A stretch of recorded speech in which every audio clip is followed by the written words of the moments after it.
ხელოვნების საერთაშორისო ფესტივალი გრძელდება. ფესტივალის ფარგლებში ხულოს დრამატული თეატრის სცენაზე თბილისის თავისუფალი თეატრის მსახიობებმა სპექტაკლი სათამაშო პისტოლეტი წარადგინეს. სპექტაკლი თამარ ბართაიას პიესის მიხედვით რეჟისორმა გიორგი შალუტაშვილმა დადგა. მასში ორი გმირის ცხოვრება, ქვეყნის უახლოესი წარსული და მათი უხილავი სიყვარულის ისტორიაა ასახული. სპექტაკლში მხოლოდ ორი მსახიობი, ანა ალადაშვილი და გიორგი აბაშიძე თამაშობს. ღონისძიებას ადგილობრივ მაყურებელთან ერთად ფესტივალის ორგანიზატორები და უცხოელი სტუმრებიც ესწრებოდნენ. ხელოვნების საერთაშორისო ფესტივალი მემკვიდრეობა 27 მაისს პიაცას მოედანზე საზეიმოდ დაიხურება.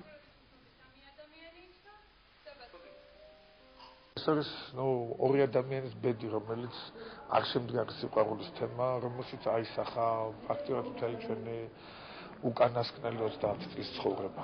აფხაზეთის ომით, სამოქალაქო ომით და შემდეგ და ასე შემდეგ და აი ამ ფატალურობის ბედისწერის ძალიან ბევრი კითხვის ნიშანია, რომელზეც პასუხს დრამატურგი არ იძლევა და ამიტომ მომწონს ეს უყალო მაყურებელმა თითქოს თითოეულმა გასცეს პასუხი. ესეთი ღონისძიებები გაგრძელდება ჩვენ გეგმობ მომავალში, ბოლო სტეჯში ჩამოვიყვანოთ საქართველოს სხვადასხვა თეატრები. ვფიქრობ, ამ ფესტივალის ფარგლებში ჩვენ მოვაყენებთ ხოლმე მაყურებელს და ზოგადად ჩვენს რეგიონს მივცეთ საშუალება ნახონ არა მხოლოდ ადგილობრივი, არამედ ნახონ სხვადასხვა თეატრის გასტროლები, ისინი გაეცნონ იმ კულტურასა და ხელოვნებას, რომელიცაც ეზოდან მდიდარია ჩვენი მემკვიდრეობა.